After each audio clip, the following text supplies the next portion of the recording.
Madam S23 50,000 में bye कर लूं या फिर स्नैपड्रैगन 8 Gen 3 वाले जो नए फोन आ रहे हैं वो बाय करूं? अभी भी कंफ्यूजन में हूं मैं। सर इतना कॉम्प्लिकेटेड नहीं है डिसीजन लेना। आपका कंफ्यूजन क्या है? मैडम स्नैपड्रैगन 8 Gen 3 बहुत पावरफुल है और लेटेस्ट भी है। इस प्रोसेसर के साथ साथ 256 GB UFS 4.0 वाला स्टोरेज आ रहा है बेस मॉडल में भी, और S23 का 128 GB सिर्फ UFS 3.1 वाला है। सर सिर्फ प्रोसेसर एंड स्टोरेज का पॉइंट है या फिर कोई और भी डाउट है आपका? नहीं मैडम, और कोई डाउट नहीं है क्योंकि सैमसंग से बेस्ट डिस्प्ले कोई दूसरा दे ही नहीं सकता। चाहे वो मार्केटिंग कितने भी कर लें, क्वालिटी सैमसंग की ही बेस्ट है और मुझे उसी की अच्छी लगती है। और बिल्ड क्वालिटी भी इसी की बेस्ट है। आर्मर एल्यूमिनियम का फ्रेम है, कॉर्निंग ग्लास विक्टर्स 2 का आगे और पीछे प्रोटेक्शन है, और इसमें IP68 की रेटिंग भी है। सॉफ्टवेयर और कैमरा भी इसी का बेस्ट है। मुझे नहीं लगता कि दूसरा कोई एंड्रॉइड फोन इस प्राइस पर इसको बीट कर पाएगा। यहाँ भी कोई कमी नहीं है। स्मॉल फॉर्म फैक्टर है जो मुझे अच्छा लगता है। रही बात चार्जिंग की, तो मुझे 25 वॉट से कोई प्रॉब्लम नहीं है। वायरलेस चार्जिंग भी मिल जाती है इसमें, और मेरे पास वायरलेस चार्जर है तो मैं वो यूज कर लूंगा। तो सर आपको बेस्ट फोन सही प्राइस पर मिल रहा है, और अगर आप थोड़ा दिमाग लगाकर बाय करो तो 256 GB 50,000 का मिल जाएगा। वो कैसे मैडम? सर जैसे इसके 256 GB मॉडल की प्राइस 70,000 है, अगर आप HDFC बैंक कार्ड का डिस्काउंट लगाओ तो उसपे 10,000 का डिस्काउंट मिल जाएगा, तो इस तरह से इसकी प्राइस 60,000 हो जाएगी। हाँ तो मैम, ये तो सिर्फ 60,000 हुआ ना। सर सुनो तो सही पहले पूरी बात। 60,000 तो सबको दिख रहा है, उसके लिए ये वीडियो नहीं बनाया। इसे दो तरीके से 50,000 पे बाय किया जा सकता है। पहला, कॉर्पोरेट आईडी या स्टूडेंट आईडी है तो उससे सैमसंग की वेबसाइट पर लॉगिन करो। ये आईडी से लॉगिन करने पर 256 GB स्टोरेज की प्राइस 64,000 हो जाएगी। और अब इसे HDFC बैंक कार्ड से नो कॉस्ट EMI पर बाय करोगे तो 50,000 के नीचे ही आपका फंड ब्लॉक होगा। और दूसरा तरीका मैं एक्सप्लेन करूं उससे पहले मैं आपको कुछ बोलती हूँ।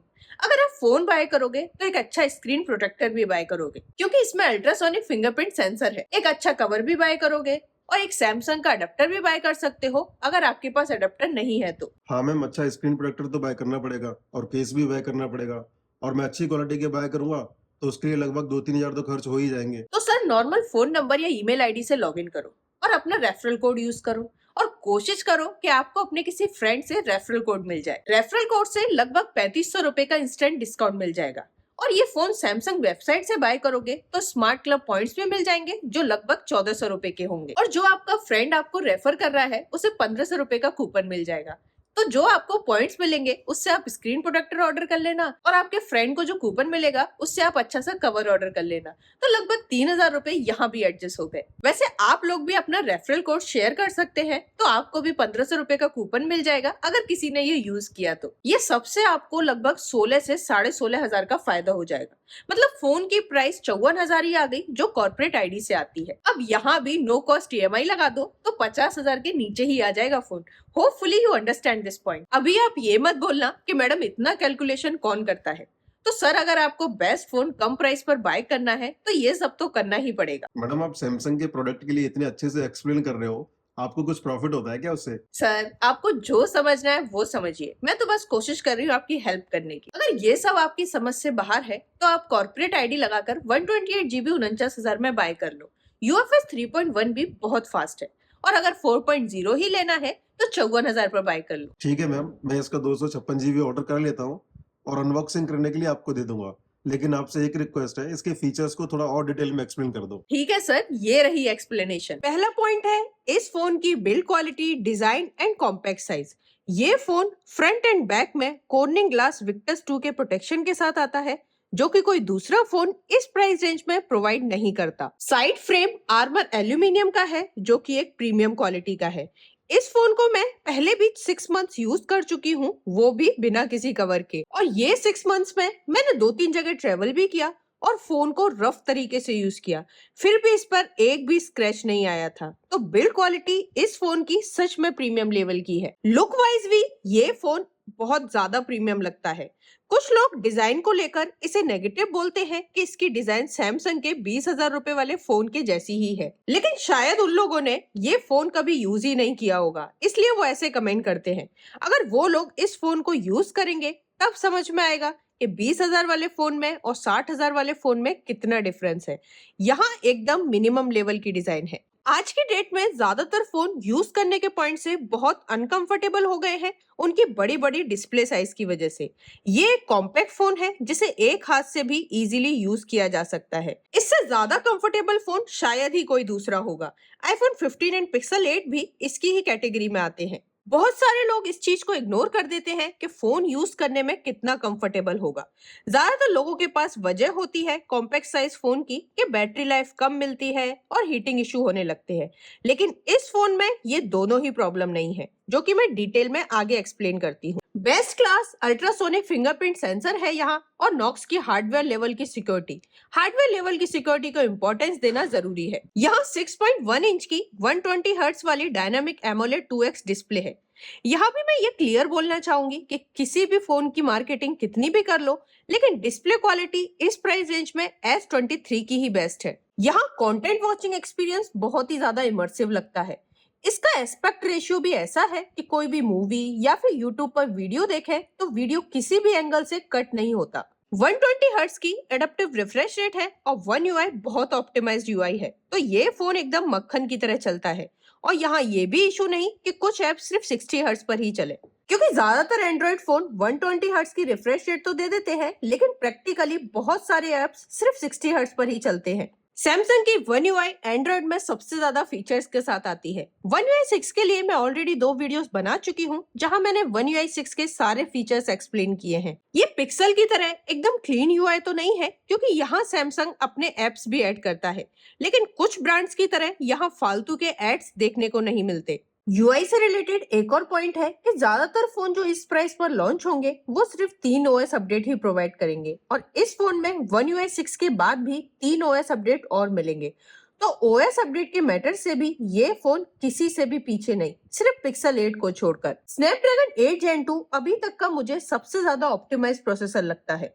S22 में प्रोसेसर की वजह से हीटिंग इश्यूज होते थे, जिसकी वजह से उसकी बैटरी लाइफ भी एवरेज या उससे कम ही रहती थी। लेकिन इस फोन में गर्मियों में भी मुझे हीटिंग का इशू देखने को नहीं मिला, और ये मैं सिर्फ मुंबई के पॉइंट से ही नहीं बोल रही, क्योंकि मैंने इस फोन को आगरा में भी गर्मियों के टाइम पर यूज किया है और वहां भी मुझे हीटिंग जैसा इशू नहीं लगा था। S22 के कंपैरिजन में यहाँ 2000 mAh की बैटरी कैपेसिटी बढ़ाई गई है, जो इसके बैटरी लाइफ को और इम्प्रूव की है। ये फोन किसी भी बड़ी बैटरी कैपेसिटी वाले फोन को स्क्रीन ऑन टाइम के पॉइंट से आराम से टक्कर दे देगा। हैवी यूजर्स के लिए भी यहाँ 6 घंटे का स्क्रीन ऑन टाइम तो आराम से मिल जाएगा। मैंने पर्सनली S23 को बहुत यूज किया है, जहां मैंने इससे वीडियोस रिकॉर्ड करके इसी में एडिट भी किए हैं, तो ना तो मुझे इसमें हीटिंग के इश्यू देखने को मिले और ना ही कभी बैटरी की टेंशन हुई। बैटरी चार्जिंग स्पीड भले ही यहाँ 25 वॉट की है, लेकिन क्वालिटी यहाँ भी मैटर करती है, और पीडी टेक्नोलॉजी की वजह से किसी भी पीडी टेक्नोलॉजी वाले अडेप्टर से ये इसी स्पीड से चार्ज हो जाएगा, जबकि प्रोप्राइटरी चार्जिंग वाले फोन सिर्फ ब्रांड के अडेप्टर से ही बोली गई स्पीड से चार्ज हो पाते हैं। यहाँ वायरलेस चार्जिंग और रिवर्स वायरलेस चार्जिंग भी है, और ये पॉइंट फ्लैगशिप फोन के लिए मैटर करते हैं। इस फोन का परफॉर्मेंस दिखाने की जरूरत नहीं, लेकिन इसके टाइप सी पोर्ट की बात करना जरूरी है। यहाँ 3.2 Gen 1 USB पोर्ट है, जो इस प्राइस रेंज में हर फोन के लिए मैंडेटरी होना चाहिए, इंक्लूडिंग आईफोन्स। यहाँ एक पॉइंट हाईलाइट कर दूं कि स्नैपड्रैगन 8 Gen 2 और Gen 3 में प्रैक्टिकली कुछ खास डिफरेंस देखने को नहीं मिलेगा। जो मार्जिनल थ्योरी है वो यहाँ भी अप्लाई करती है कि एक स्टेज पर जाकर यहाँ इंक्रीमेंट्स मार्जिनल होते जाते हैं। अगर कोई भी यूजर कम स्टोरेज वाला फोन बाय करता है तो डाटा ट्रांसफर करने की जरूरत पड़ सकती है, और डाटा ट्रांसफर स्पीड USB 2.0 से बहुत स्लो है। मेरे जैसे यूजर के लिए ये सबसे ज्यादा मैटर करता है। दूसरा पॉइंट जो मैटर बहुत ज्यादा करता है वो है इसकी कैमरा क्वालिटी। ये फोन हर एक पॉइंट से बहुत बैलेंस फोन है।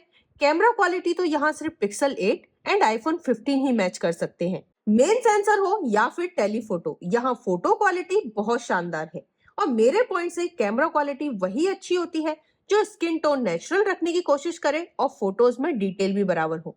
इस फोन से लिए गए ज्यादातर फोटोज में स्किन टोन नेचुरल ही है, और इमेज प्रोसेसिंग भी बहुत अच्छी है। Portrait photos day light and low light में बहुत अच्छे आते हैं।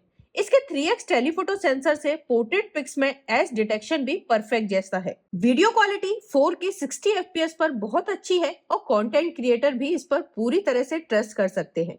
फ्रंट कैमरा से फोटोज एंड वीडियोस भी बहुत अच्छी क्वालिटी के रहते हैं। ओवरऑल इसके कैमरा से किसी को कोई इशू नहीं होना चाहिए। बहुत कम फोन ऐसे लॉन्च होते हैं जो हर पॉइंट से फ्लैगशिप होते हैं। किसी भी फोन को परफेक्ट फ्लैगशिप फोन बोलने के लिए फोन की build quality, design, comfort, camera, processor and battery life including charging technology सब क्वालिटी के होने चाहिए और यहाँ ये सब है। मुझे इस फोन के लेवल के दो ही फोन लगते हैं, एक आईफोन 15 जहाँ रिफ्रेश रेट का इशू है कि सिर्फ 60 हर्ट्ज रिफ्रेश रेट मिलती है, और दूसरा पिक्सल 8 जहाँ कुछ यूजर्स को नेटवर्क क्वालिटी का इशू होता है। ये अकेला फोन है जिसमें मुझे कोई इशू देखने को नहीं मिला। मेरा कंक्लूजन ऑलरेडी क्लियर है, बाकी आप सारे पॉइंट्स देखकर ही फोन बाय करें। Thank you and take care.